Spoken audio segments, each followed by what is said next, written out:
న్యూస్కి స్వాగతం. వార్తలు చదువుతున్నది భారతి. శ్రీకాకుళం జిల్లా చినమామిడిపల్లిలోని బీసీ కాలనీ నందు కరోనా వల్ల పనులు లేక, ఆదాయం లేక, తినడానికి సరైన ఆహారం లేక ఉన్న కుటుంబాలకు నిక్షేప ఫౌండేషన్ తరపున వాళ్ళకి నిత్యావసర సరుకులు ఇవ్వడం జరిగింది.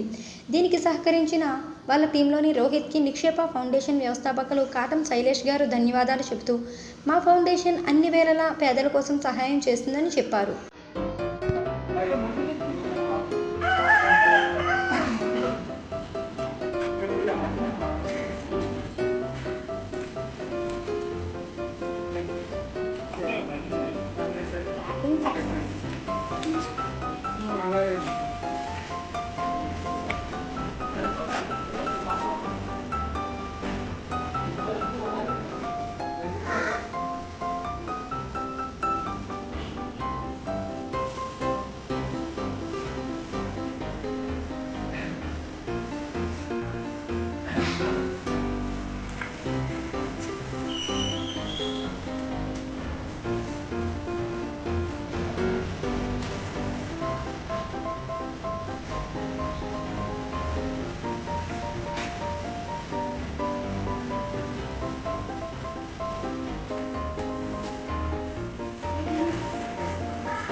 ప్రత్యక్షంగా రాకపోయినా పరోక్షంగా విచ్చేసిన మా శైలేష్ అన్న గారికి ధన్యవాదాలు తెలియజేస్తున్నాను.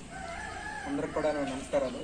ముఖ్యంగా బీసీ కాలనీ యువతకి, అలాగే ఇక్కడ ఉన్నటువంటి ప్రజలకు, అలాగే ముఖ్యంగా ఈ కార్యక్రమానికి ముందుకు వచ్చి అంటే ఒక నిక్షేప ఫౌండేషన్ వారి ఆధ్వర్యంలో ఈ కార్యక్రమాన్ని చేపట్టినటువంటి దుమ్ము రోహిత్ గారికి ప్రత్యేకమైనటువంటి ధన్యవాదాలు అనేవి మా బీసీ కాలనీ తరఫున, అలాగే మామిడిపల్లి గ్రామం తరఫున తెలియజేస్తాను.